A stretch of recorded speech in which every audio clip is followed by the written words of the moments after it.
তো আজকে আমি বানাইতেছি রাইস কুকারে সিদ্ধ পিঠা। তো সিমে পিঠা বা কুলি পিঠা যাই যি নামে জানেন, তো আমি আজকে বানাইছি রাইস কুকারত। তো চলেন এই রেসিপিটা আপনাদের লগে শেয়ার করি। আসসালামু আলাইকুম গাইস, সবাইকে আমার চ্যানেলত ওয়েলকাম জানাই। তো এই জায়গায় আমি একটা নিয়ে নিয়েছি নারিকল। তো এখন পিঠা মানে তো নারিকল লাগবেই, তো নারিকলটা ছিলে সাফা করে নেওয়া হলো। আর এখন নারকেলের পানি বাইর করে নেওয়া হবো। আর এই জায়গায় নারকেলের পানি খাওয়ার জন্য প্রস্তুত ঈশান, ও রেডি হয়ে আছে নারকেলের পানি খাবো। তো এই জায়গায় আমার শাশুড়ি আম্মা নারকেলটা দাও দিয়ে কুড়াই নিবা লাগছে।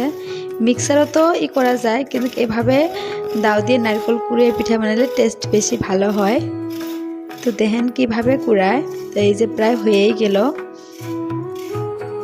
এই জায়গায় চাউলের আটা গরম পানি দিয়ে করে নেওয়া হয়েছে, আমরা যেটুকু কাওয়া ফেলে নেওয়া হয়েছে।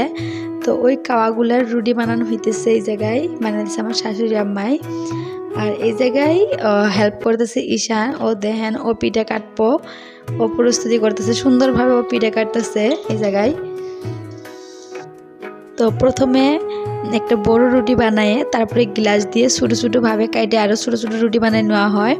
তারপরে ওই রুটিগুলা ছোটো ছোটো পিসগুলাত এইভাবে নারকেল ভরায় দুই সাইডটা বন্ধ করে দিলে পিঠা রেডি। দেখেন যে এইভাবে নারকেল দিয়ে দুই সাইডটা এইভাবে বন্ধ করে দিলেই রেডি।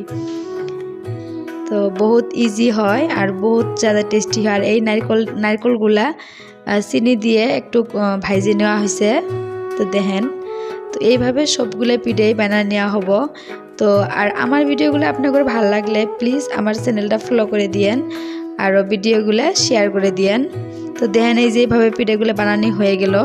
এখন এই পিঠাগুলো আমি দিয়ে দিম ভাপত এইভাবে। তো পিঠাগুলো একটা লেয়ার দেওয়ার পরে একটু ভাপ হওয়ার পরে তারপরে আরেকটা লেয়ার দিবেন। তো এইভাবে দিলে কি হয়, পিঠাটা একটার লগে আরেকটা আটকিব না।